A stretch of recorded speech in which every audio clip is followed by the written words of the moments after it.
Хәзерге вакытта Россиядә 350 меңнән артык чит ил студенты белем ала. Шуларның 11 меңнән артыгы Казан федераль университетында укый. Алар 100дән артык илдән җыелган. Бүген чит ил студентлары турында нәкъ менә шунда җыелып сөйләшү бердә очраклы гына түгел. Әлеге тарихи уку йортында чит ил студентлары үзләрен уңайлы хис итсен өчен бөтен шартлар һәм мөмкинлекләр булдырылган.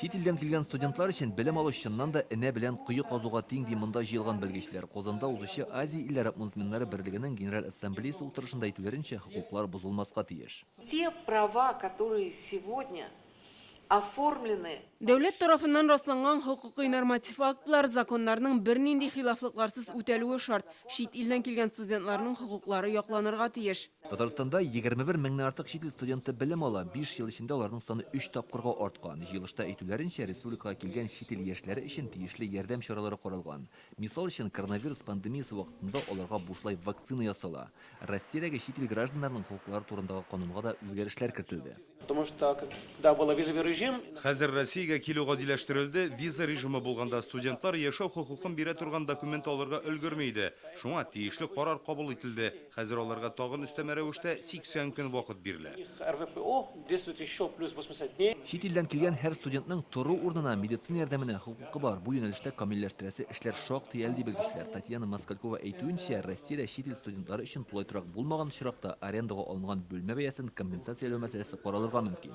Я думаю, что сегодняшний круглый стол Бүгенге җыелышта без яшьләрне борчыган мәсьәләләрне ачыкларга тырышачакбыз. Иң мөһиме проблемалар хакында кемнәндер ишетеп түгел, чит ил студентларының үзләре белән сөйләшеп ачыклау мөмкинлеге булачак. Бу утырышка студентларның үзләрен дә чакырганнар. Хәдә Башар Румани Сириядән килгән, ул КФУда белем ала.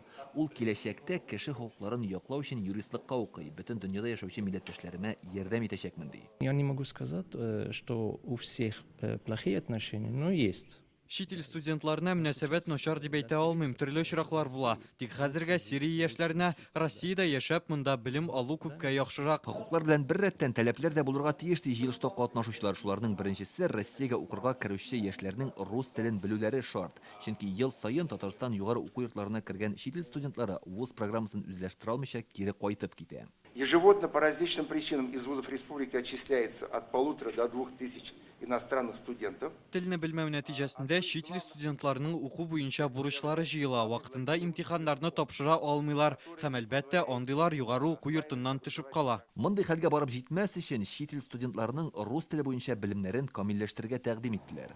Илдар Сафиуллин, Данил Филатов, Яңа Гасыр каналы.